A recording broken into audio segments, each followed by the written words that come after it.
My name is Baljit Singh. I'm a faculty at Assiniboine Community College, Brandon, and I will be emceeing the session. With this, I would like to call upon the stage our first speaker, who is Markus Weber. Markus has a diverse background as a farmer, a lawyer, and a senior public service manager. He co-founded LandView Drones in 2015 and develops the curriculum for LandView team of professional instructors. Through the Egg Drone Schools, drone spraying clinics, LandView enables farmers, ranchers, and agronomists to the full value from their drones in the field. So without any delay, I would like to call upon the stage Markus to take over the proceedings. Before we start, I would like to remind the audience to, if you have a cell phone, please keep it on a vibration mode, and if you need to take a call, please step out and do that. In addition, there are CCA and CEU credits available for this agronomy session, and the sign-up sheets are at the back table. Please don't forget to put your name in there if you're looking for any CCA credits. That's it about myself and everything, so I'll call upon the stage Markus. Markus.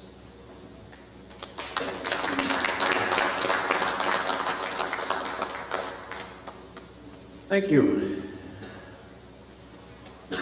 So hopefully technology will work well for me today. If I stumble over words, I spent the whole night trying to get my laptop working again and make up a presentation rebuild. So thanks for sticking with me if I do stumble over some of the aspects. I'm happy to talk about any of these aspects anyway. I know the content, but I just don't know the order necessarily anymore. So just a little bit of background on us. At LandView, we sell drones, is ultimately how we make our money, but we really do focus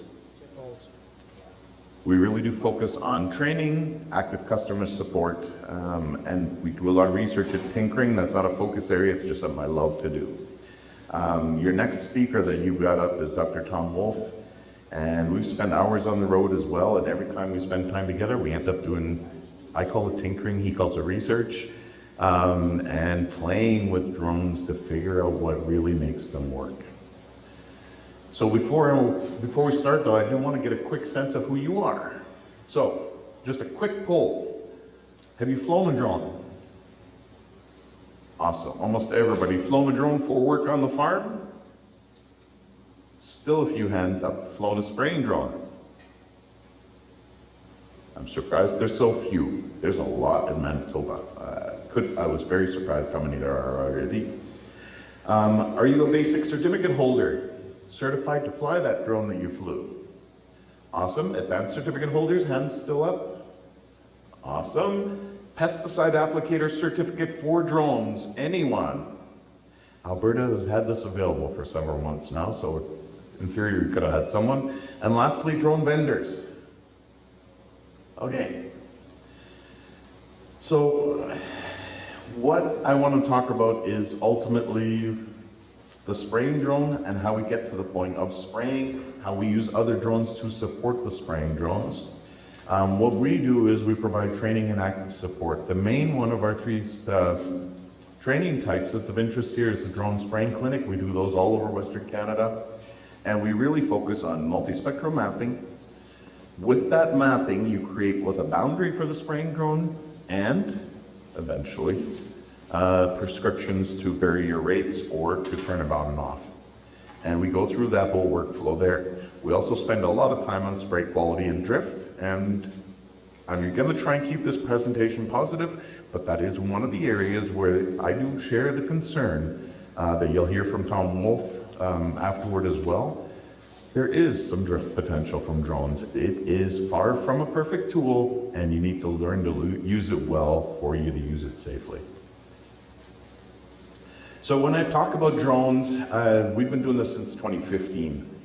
From 2015 until about 2021, all we did was scouting and mapping. There was no such thing as application drones. They were academic, and they weren't really effective for any kind of scale. So the scouting drones look something like this. Those of you that had all your hands up earlier, I'm surprised how many there was. Those are Mavics, Minis, those types of drones. those are incredibly effective for you in the hands of the farmer especially, just seeing things you can't see any other way. So just a few quick examples. We do 101 uses for drone schools, but I've got some examples. I mean, by far the most common is crop scouting, of course. You take your drone up and from above, you can see the forest for the trees. By seeing the entire field, you start to see patterns that aren't obvious from the ground.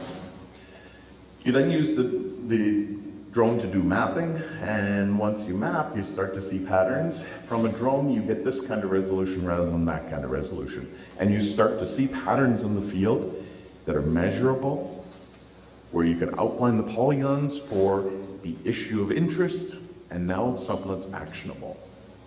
So that lets you do things like assessing seeding areas. This is a real case scenario where we were brought in, this is back in 2015. Somebody bought a seed drill, pipes were hooked up this way with a sectional control drill. And you can imagine what his fields looked like that spring. It was an ungodly mess. There was that on 6% of his fields, and we were brought in just to quantify that. Whenever the shit hits the fan, the mapping is also incredibly useful for quantifying how big that area is that's affected. What you're looking at here is a field, yeah, it's still on the edge here. This is a field where the neighbor to the east had been spraying, and it drifted onto this hybrid canola seed production, high value crop, where it matters whether that's 2 acres or 14 acres. Information is really valuable for your farm decision making quickly. The decision in this case was, don't even bring it up with the neighbor. Had that been 16 acres, well, something different would have happened and insurance companies would have got involved, right? On-farm trials is one of the biggest uses for drones on the farm. We won't get too much into that, but this is one of those areas where multispectral drones shine as well. And I'll get into the multispec more with the spraying drone specifically.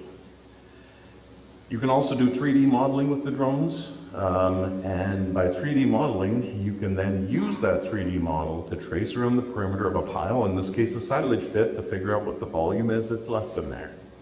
All of our counties back in Alberta are switching to doing this internally instead of hiring survey teams for a lot of the gravel pit assessments, and farms can do that themselves as well. I mean, if you get really fancy, you can do LiDAR elevation mapping. You can map topography under trees. I've done some, usually the northern regions of the 3 provinces, I've done a fair bit of mapping up there just to help people assess whether they want to buy some land and assess where water's going to go if you're going to divert some water in amongst some trees. Is it going back to your own land? Is it going somewhere on federal land? Of course, everyone has to write permissions before they move soil. Surface rays is another big use. Again, one where if you have a drone, I always advise farmers, take some pictures before anybody else uses your land. People have asked me to come in afterward and try to assess how bad the damage was from what the oil and gas companies did. If we don't have the before imagery to match the after imagery, it's a lot less valuable. And then this will be one of the last examples. I mean, this is 8 out of 101, but on-farm emergencies really is a big use of drones. Being able to access areas that you can't access any other way with a scouting drone is a great use. And we'll get back to that access on the spraying drones. So it's our way I can go back here, Ronnie, it keeps going forward. I'd like to go to the one with lots of text. Okay, that's good. Thanks.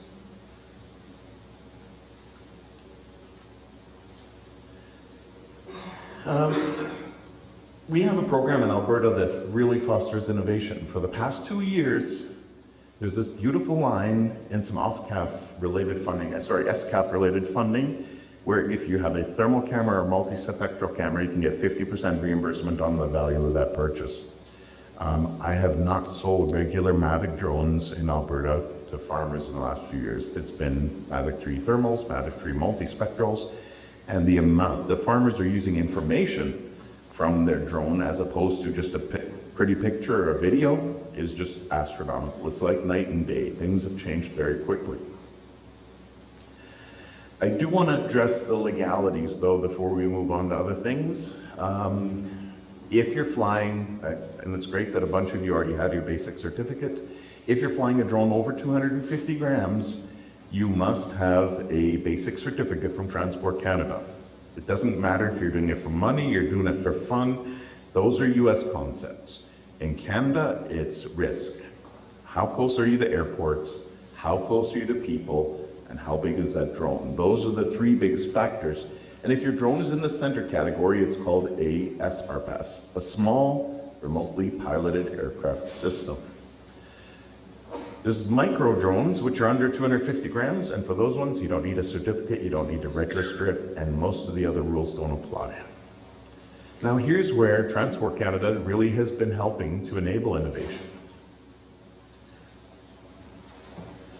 I'm looking at a different slide from the one you're looking at. Ronnie, can you back me up again, please? And you?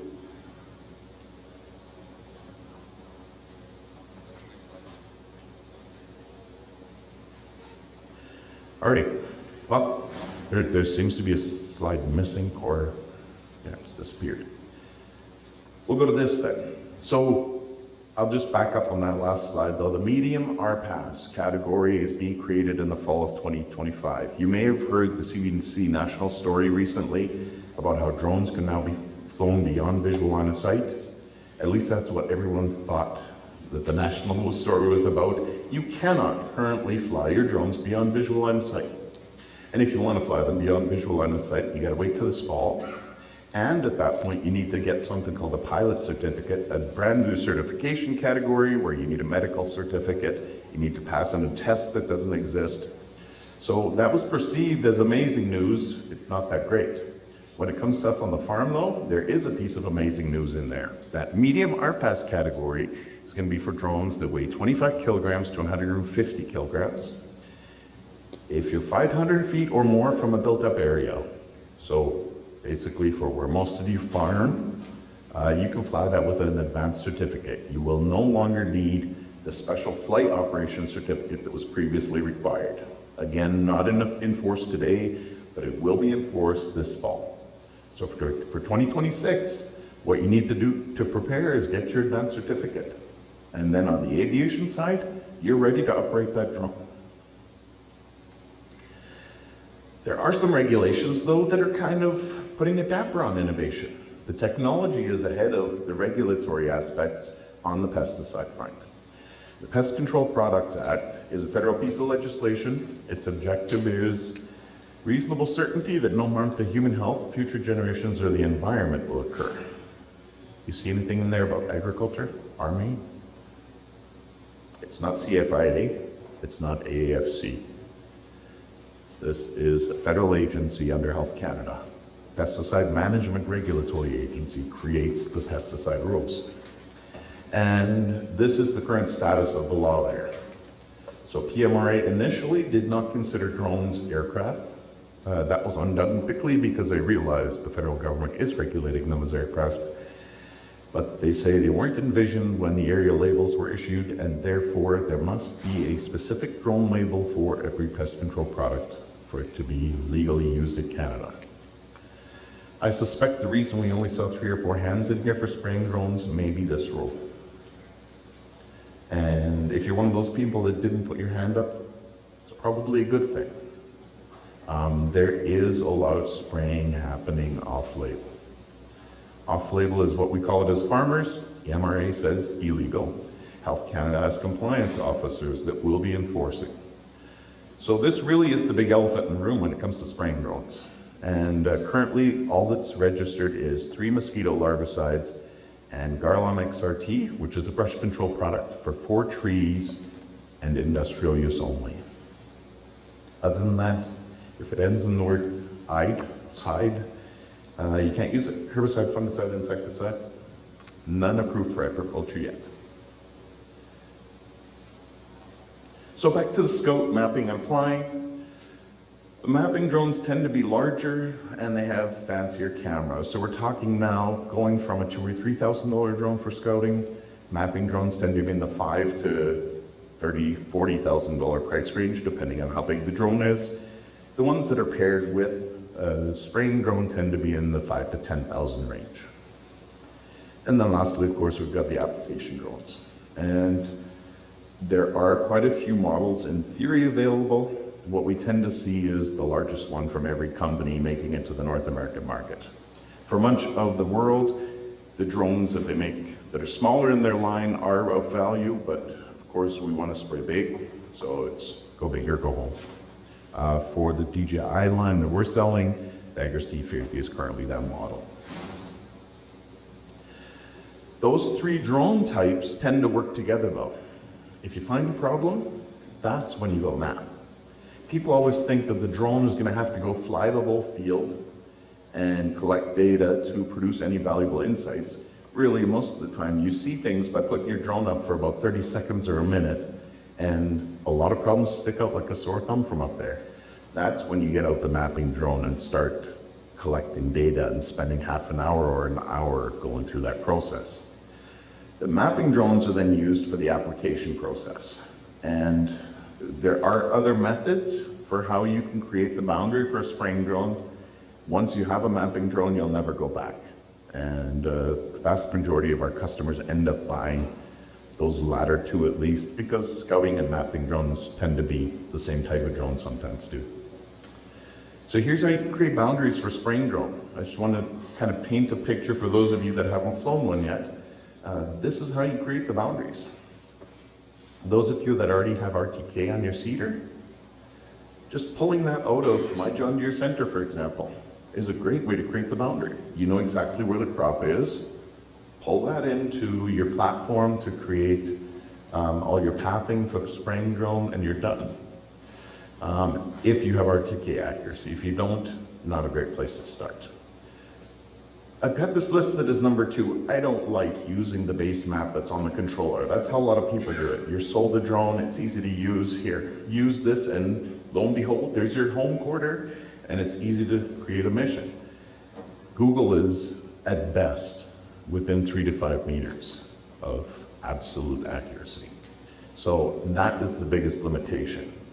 If you're from Saskatchewan, you own the land on all sides, or at least the side where there's sensitive crop, and there's no trees between those quarters, fill your boots.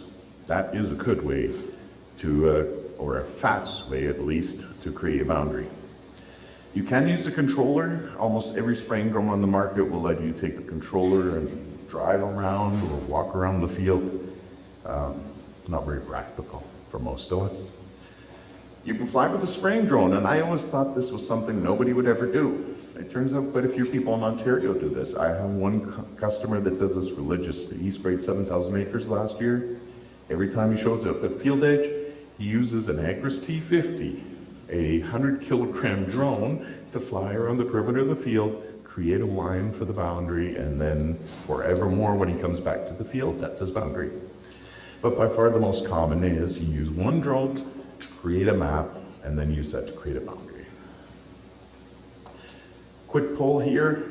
Those of you that fly spraying drones, has anyone used the seeder data to create a boundary?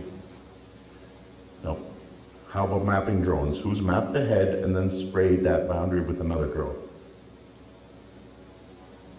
Okay. We'll get to the others in a smaller session. I just want to show you a video of what you would typically see when you're flying a spraying drone. This isn't any unusual application. This is just finishing the headlands on a quarter section. This is a mock scenario. We weren't actually applying any product. But what you'll see here is what you're normally monitoring is, for good deposition, always monitoring your flow. You're looking at your altitude. That's guided by radar in most cases. We're starting to see LiDAR for the altitude. Then you're looking at the top of the battery. And battery management really is your main job when they're out there. You're not flying the drone is flying itself. You've pre-programmed the mission, and then it just flies itself. But you keep an eye on that battery, because if it ever goes down in crop, especially during fungicide or desiccant season, you had a long walk to go pick that thing up with a fresh battery. And then the amount left in the tank. And for most of the drones, that is load cells. The tank is sitting on load cells, so that's being measured by weight. So you're monitoring those things. For those of you watching the video, instead of talking here, you can see how it's just maneuvered its way around a tree. We plan the boundary. Even if your boundary isn't dead accurate, the optics on the drone will let it maneuver its way around the obstacles. It really is quite amazing. You can see it up there. So it is quite forgiving. At most, though, 2 meters off, 2.5 meters off. Any more than that, and it'll just get stuck there usually. You sit there and hover and wait for user commands. There's nothing innately wrong about it sitting and hovering, except when you've got 20 kilograms in a drone and it's sitting and hovering, it is chewing through battery like nothing else. And the risk that you're not going to make it back to the trailer when you're spraying quarter section size is quite high. So let's talk about drones in relation to other spray systems. Thanks for the picture, Tom, and for teaching me all this stuff. But nozzles are your most common tool for spraying. Whether you got a tool behind, you got high clearance, you got nozzles out. What's the nozzle do? It meters. So you've got a known pressure coming out of that pump, not a known flow.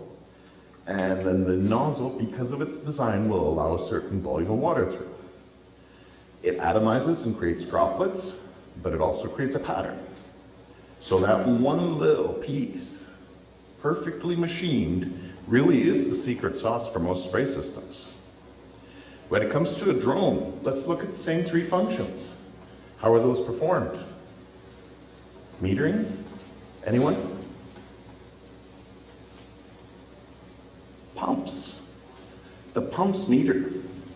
The pumps are paired with a flow meter, and they vary the rate that's going through that because it needs to. Because a drone does not fly the same perfect speed all the time. It's adjusting constantly, and the pumps and flow meter do that. The atomization is done by something called an atomizer. So in the Agras T50 and the XA GP150, all of them are basically going to this style. You have a little spinning disc here with an electric motor on it. The faster the electric motor spins, the smaller the droplets. And then lastly, pattern dispersal is done by the propellers. So there's 3 different components that are required to do the same thing as a little nozzle. Is that good or bad? I don't think it's either necessarily. It's less predictable, it's less known, it's less well researched, because Tom Wolf's been spending, what, 2 or 3 years now on drones and 30 or 40 years on nozzles. So there is less information available on these types of spraying systems, but I do see the fact that it's independent of each other, something that may give us some benefit in being able to adjust one or the other. This is what the atomization looks like. This is a quick video. So you've got the pumps at the bottom of the tank. The water comes up at low pressure through those lines and then goes into this atomizer. And there's a spinning disc with those little channels in it. The speed of that disc changes the droplet profile. That, being independent from the other 2, certainly is already proving to be a huge advantage, because we can change our droplet size on the go. Middle of a mission, middle of a run. If wind conditions change, you can change the droplet size. Just know that that will also change your swath width. That'll also change your coverage. That may change your efficacy. Then the pattern dispersal, also because it's done by propellers, is different from your ground sprayer. How are we doing for time? 15 minutes left. Awesome. Thank you. This is an XAG drone that was at Ag in Motion a couple of years ago. And it was just amazing. And this is a 2 propeller machine, so it's just more obvious than with today's 8 propeller machines. But take a look at this. This is flying in 30-kilometer-an-hour winds, I guess. You can see the flags and how much wind there is. And despite that, because those propellers have that incredible downwash, most of those droplets are still going down, and yes, they're not perfectly on target, but they're also not drifting over there somewhere, right? That downwash, if we harness it, has huge potential. Here's what that same downwash looks like from a more modern machine. This is the Agras T50.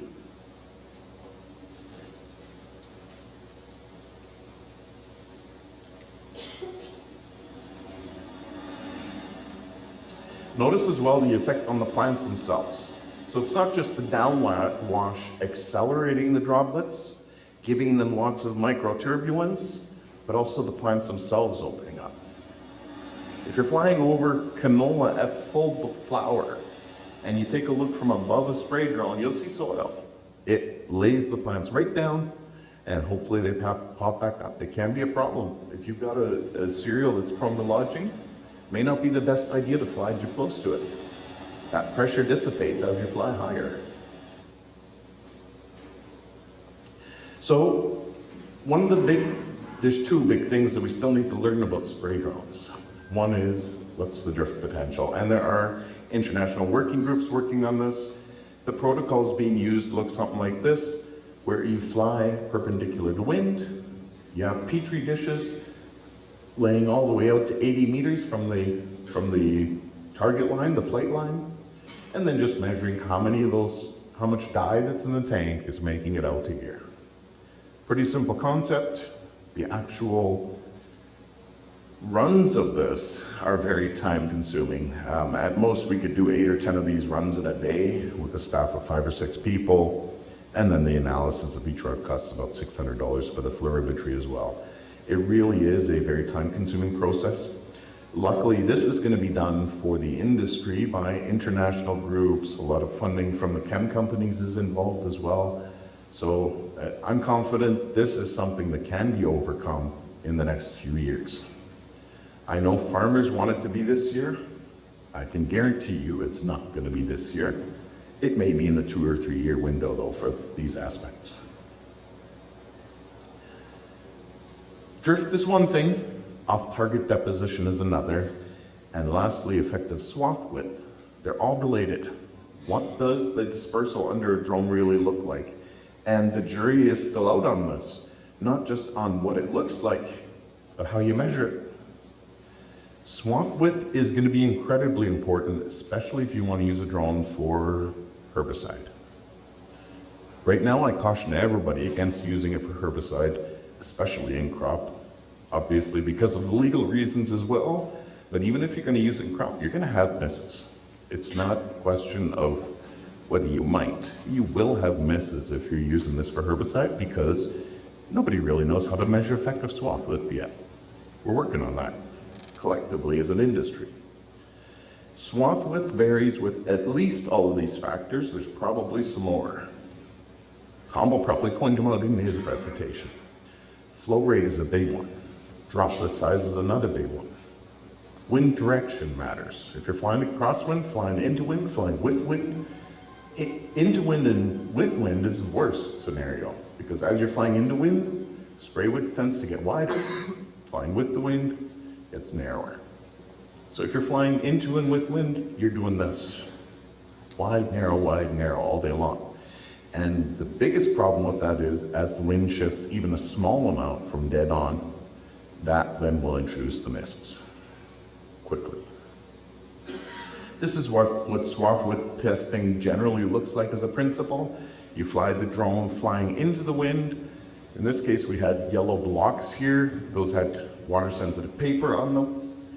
They're little strips of paper, 1 by 3 inches. They're yellow and they turn blue when they get wet. And then we measure what that looks like across that width, and that is a pretty good pattern for a spraying drone. They are not as even as a ground sprayer. Maybe someday we'll have that, but all the models I've ever seen, that's pretty good to pattern.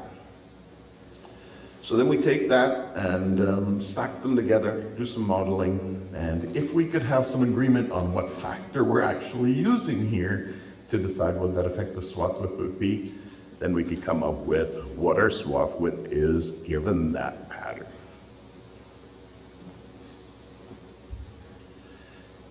Despite all of that, so that's what we teach at Drone Spraying Clinic. We've since then developed a new method. So we will be teaching a new method and we have a new device with a completely new way of calibrating. We won't get into that here today.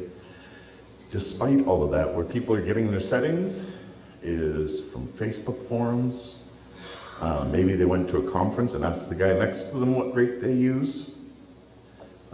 This is probably 80% of spraying drone users right now. 2 gallon an acre, 11 to 12 feet height. Speed is whatever that number is, because that's when they take the slider and go all the way to the right, right? That's how you get the speed and droplet size. I'm very surprised, but I asked a lot of people that have sprayed hundreds of acres and they can't tell me. They leave it at default. These are all incredibly important settings, and your swath width is important. Measure it. So, like I said, we have some new methods. Similar things apply to spreaders, although there's less risk here.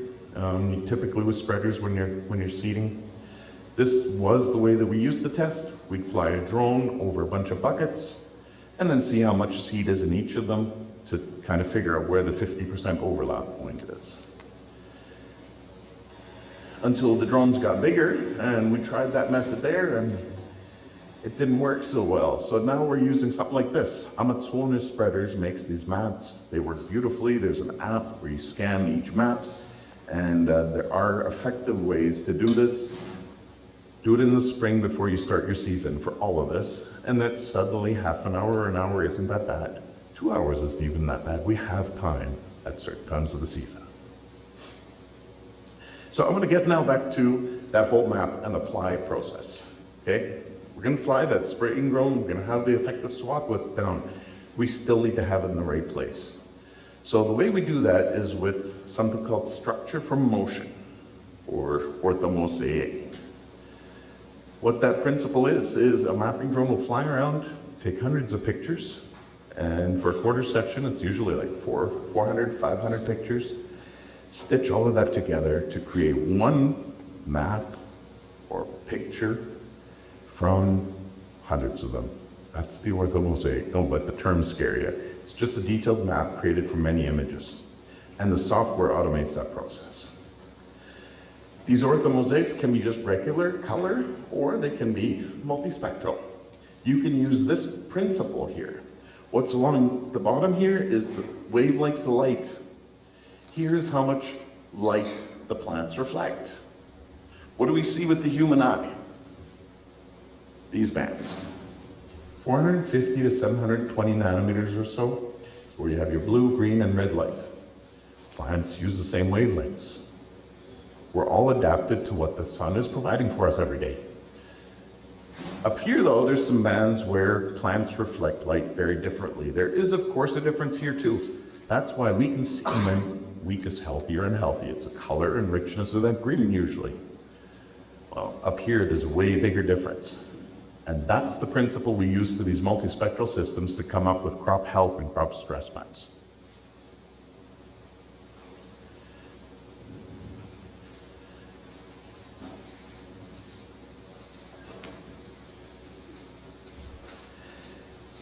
So,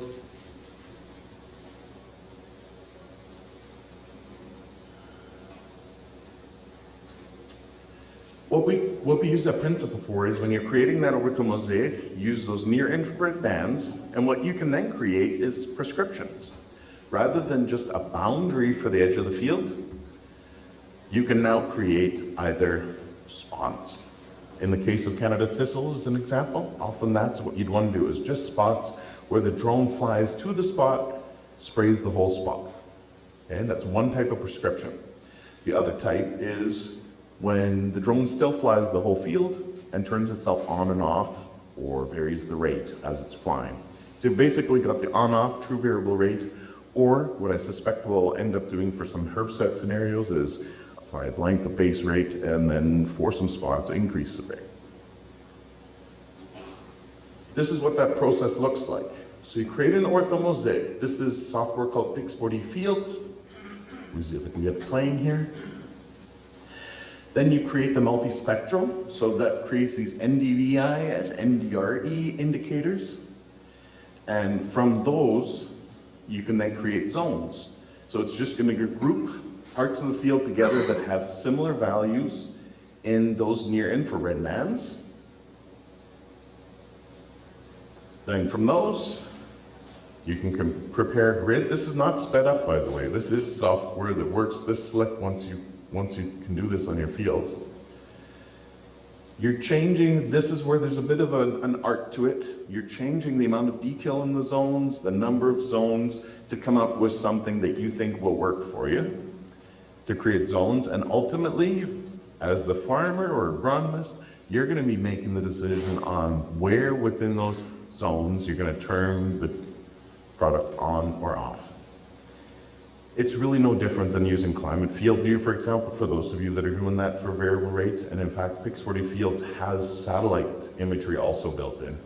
If you don't want to use drone one day and you can do with a coarse VR, go ahead. We have been using variable rate fungicide on our farm for years now, and we use climate field view. The manager this summer was watching though. Instead of having another operator, he was watching himself out the window, and he said, this just isn't working for me. I'm getting full rate on some bare patches. So we did it by drone. It's a single nozzle controller, so we did 50 centimeter grades. And the improvement is like night and day. For those of you that are struggling with your variable rate restrictions, a multispectral drone perhaps should be your first purchase before you get into spraying drones. You don't need a drone to apply these prescriptions. You can apply with other equipment, often much better. So I'm going to skip this project. The one prescription everybody really wants, I will briefly stop there though. Everybody wants to spot spray for herbicide. And I've just got a cautionary tale here. So we've been trying to map Canada thistle reliably. This is the imagery that we're getting from 20 and 80 meter altitude, or 30 and 60, depending on the type of camera. And then we ask machine learning and artificial intelligence to tell us where the Canada thistle is. Machine learning is pretty smart, but the chance it's going to do anything with this kind of data is pretty slim. The only stuff that worked for us is low altitude, high resolution cameras. Those are the two accuracies that are even worth pursuing. Everything else was garbage. And that's after 3 years of work.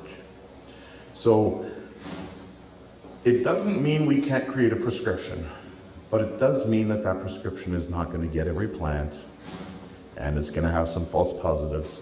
So the way we do it is we map. This is a pasture, bison pasture, where we map every thistle that we can. And then we use the density of those dots stacked over top of each other, close to each other, to create a heat map like this, and then a prescription. And in this case, we actually did apply by drone. The results ended up pretty decent. We had a Lontrell XC research authorization with Corteva that let us apply. And this was the areas outside the zone. You can see there are a few thistles that we missed there, but most of this, there's very little. And then that's the big patch of thistle that was just north of that bush on that map. This was too late. I mean, earlier would have been better here, but despite that, control was excellent. Here's what I've seen for people working in this space. Savings really are in those tens of digits numbers, right? If you can map thistle patches and spot spray those, 30 to 70%. If you're still flying the full field, well, the savings are only inputs, not time and inputs. But fungicide, same thing. I've seen scenarios where people didn't want to be spraying at all, but there was parts of the field that were worth saving. So we sprayed 15% of the field. Didn't spray 85% of the field. It really depends on the scenario. So I've got quite a bit more content here, but I am gonna close it there with one last video here. I just do want to say drones are going to be even better than they are now. You're going to hear some concerns and cautions from Tom. We started with aerial spraying, or that was granular actually at the time, in 1906. They had ropes to control that thing. By 2021, we got to machines like that. Since 2021, in 3 years, we got to machines that look like that, right? I was quoted 4 years ago as saying, we're never gonna spray quarter sections by drone. I had to eat my words within a year, right? I was absolutely wrong. And next year, I suspect that's the drone you'll see. It's flying in China now. I'm sure hoping we get it here by this fall, or at the very latest next spring. 75 liters instead of 40. You'll cover a lot more acres. It's what everybody wants. I'll close it there instead. Okay. Thank you. Thanks for your time.